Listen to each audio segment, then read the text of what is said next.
Hi everyone, सो आज हम लोग समझेंगे व्हाट इज लिमिटिंग रिएजेंट, कैसे हम इसे फाइंड आउट करते हैं बहुत ही शॉर्ट मैनर में. Okay, so what is limiting reagent? The reagent which limits a reaction और the reagent which is completely consumed in a chemical reaction is called limiting reagent. क्यों निकालना होता है मैम ये लिमिटिंग रिएजेंट? बिकॉज बच्चे किसी भी केमिकल रिएक्शन में कौन सा प्रोडक्ट बनने वाला है वो कौन डिसाइड करेगा? Limiting reagent. Let us understand कैसे निकालते हैं और किस तरह से प्रोडक्ट फाइंड आउट करते हैं. तो लिमिटिंग रिएजेंट बच्चे देखो, जैसे यहाँ पे मैंने क्वेश्चन लिया हुआ है, find out the limiting reagent in a reaction 2A + 4B gives out 3C plus 4D.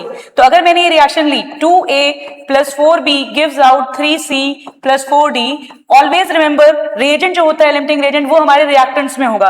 तो हम यहाँ पे एक ट्रिक यूज करेंगे, एक फॉर्मूला यूज करेंगे. जब भी हमें लिमिटिंग रिएजेंट को फाइंड आउट करना है बच्चों, तो हम लोग क्या करेंगे, यहाँ पे हम जो भी रिएक्टेंट हैं उसमें मोल और उसके स्टोशियोमेट्रिक कोफिशिएंट का हम लोग यहाँ पे रेशियो लेंगे. स्टोशियोमेट्रिक कोफिशिएंट क्या होता है विल डिस्कस.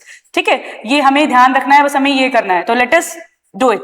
तो जैसे मान लो ये है, अब इस क्वेश्चन में ए के कितने मोल दिए हैं? व्हेन 5 मोल्स ऑफ ए, मतलब गिवन डेटा में यहाँ पे 5 मोल्स ऑफ ए हैं और 6 मोल्स ऑफ बी है, राइट. और इन्होंने पूछा है what is the limiting reagent. तो let us do by putting these things into the formula.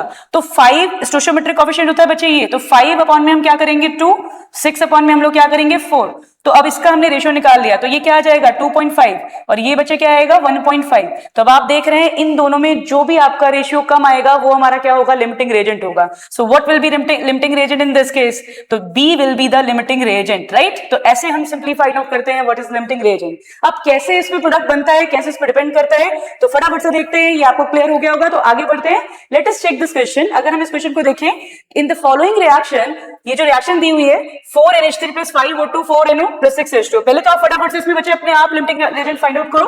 When 1 mole of ammonia, मतलब रिएक्शन आपके पास इस तरह से है 4NH3 + 5O2 gives out 4NO + 6H2, right. अब इसमें आपने पहले देखना है क्या रिएक्टेंट दिया है. 1 मोल इन्होंने यहाँ पे अमोनिया के दिए हुए हैं और यहाँ पे 1 मोल O2 के दिए हुए हैं, राइट. तो how do we find limiting reagent? Will apply the trick. अपना फॉर्मूला हम लगाएंगे. तो 1/4 हो गया ये, क्योंकि इसका स्टोइकियोमेट्रिक कोफिशिएंट 4 है, इसका 5 है, तो 1 अपॉन में क्या हो गया 5. तो आप सिंपली देख सकते हैं, तो आपको दिख गया कि 1 अपॉन में 5 है. This will be 0.25 and this will be 0.20. Okay, तो आपको दिख रहा है विच इज बिगर. तो ये बिगर है, तो इसका मतलब this will be limiting reagent. इसका मतलब हमने यहाँ पे फाइंड आउट किया कि O2 हमारा क्या है बच्चों? लिमिटिंग रिएजेंट है. And now this will decide our product. Limiting reagent जो होगा वही प्रोडक्ट को डिसाइड करेगा. अब आप इन दोनों को रिलेट करेंगे. Since 5 moles of O2 react करके कितने दे रहे हैं? 4 मोल्स ऑफ NO दे रहे हैं. तो इसका मतलब 1 मोल ऑफ O2 जो आपका दिया गया है वो कितना देगा?